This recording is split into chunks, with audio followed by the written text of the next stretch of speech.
안녕하세요. 백사원 목사입니다. 오늘은 4월 9일 화요일 아침입니다. 오늘 주신 하나님의 말씀은 신명기 24장 10절부터 22절까지의 말씀인데요. 신명기는 어제 말씀드렸던 것처럼 신명기는 이스라엘 백성이 가나안 땅에 들어갔을 때 어떤 삶을 살아야 할지, 가나안 땅에서 이스라엘 백성들의 삶의 규정, 법률, 그들의 율법에 관한 이야기입니다.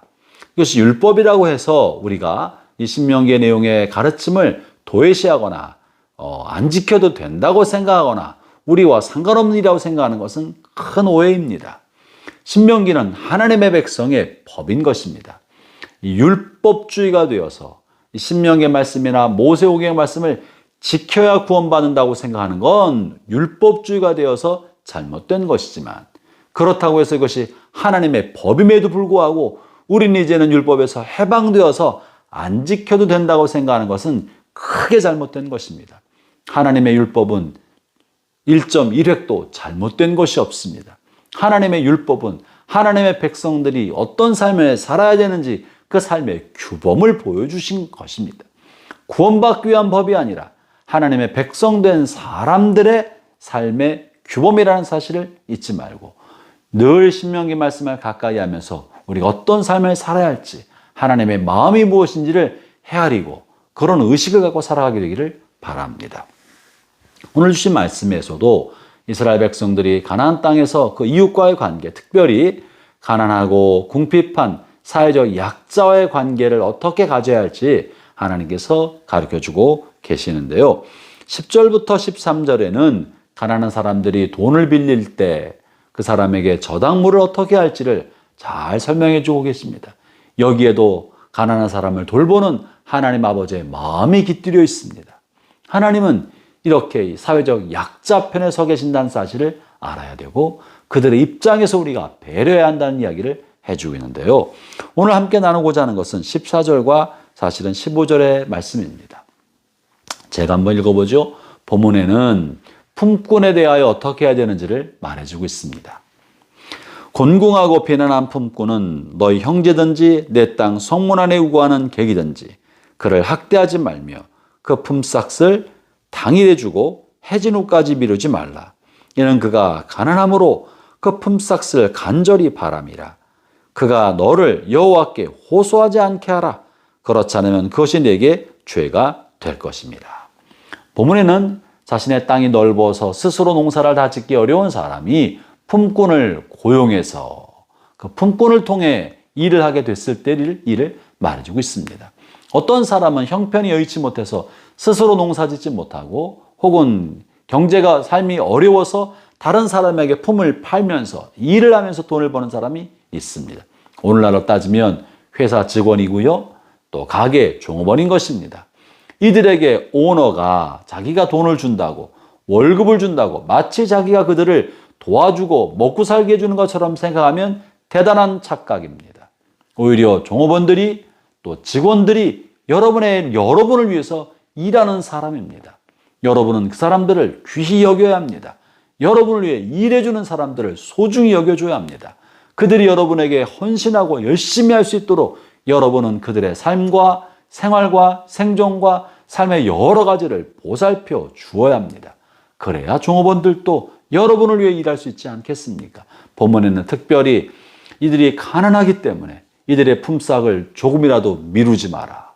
최대한 빨리 주어라. 그래서 경제가 어려울 때 마음고생하지 않도록 해주라는 이야기를 하고 있습니다. 사랑하는 형제자매 여러분, 하나님은 약자 편에 있다는 사실을 잊으면 안 됩니다.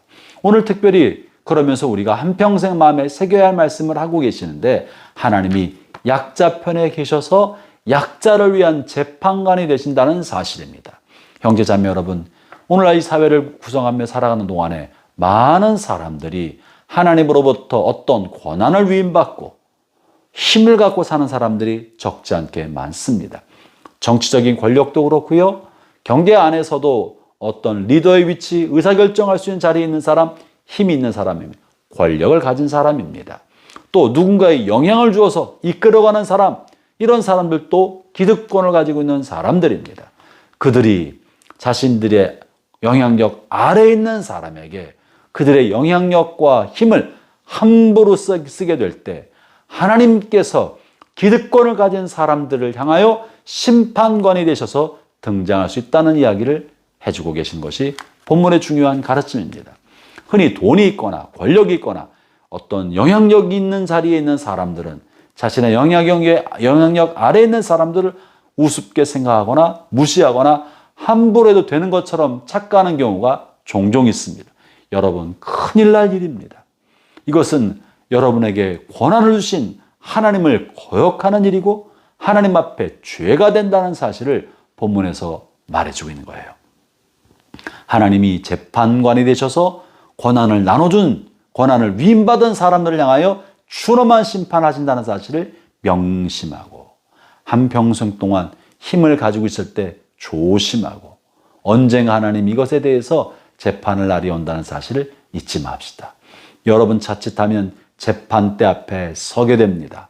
함부로 힘을 썼기 때문에 그런 거예요. 본문에 있는 마지막 절